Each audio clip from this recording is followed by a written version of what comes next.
Amir Khan never planned to work as a janitor. Life had been different once.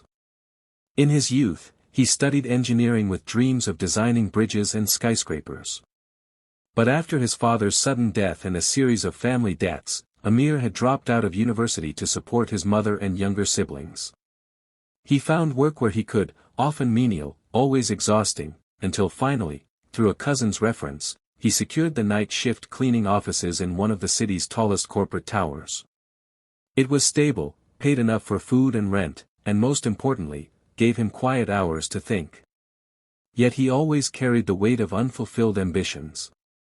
On that particular night, the 42nd floor of the Synagogue Corporation building was still and hushed. The glass windows framed the city's midnight glow, and Amir's reflection flickered against them as he pushed his cleaning cart from one office to another.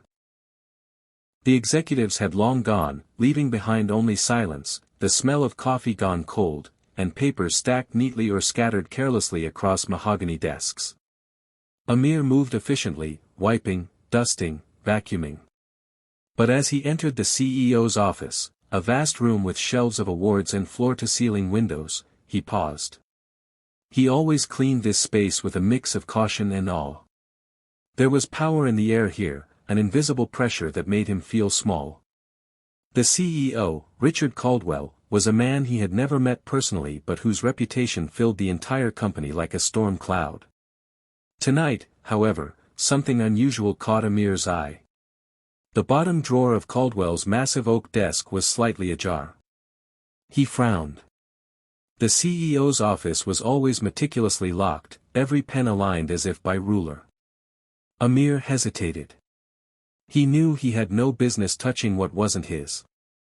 But curiosity worked on him like gravity, subtle and relentless. Kneeling, he pulled the drawer open.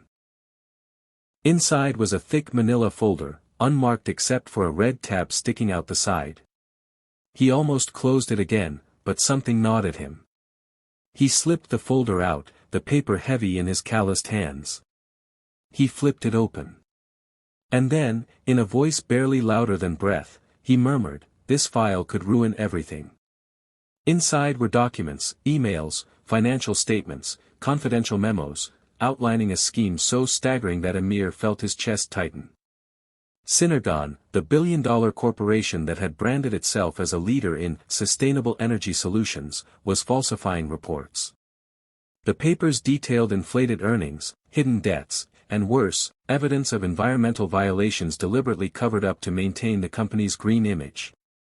Toxic waste dumped into rivers, bribes to inspectors, entire communities at risk. The numbers didn't lie. If these documents went public, Synagogue stock would collapse. Thousands of employees would lose their jobs. Investors would be ruined.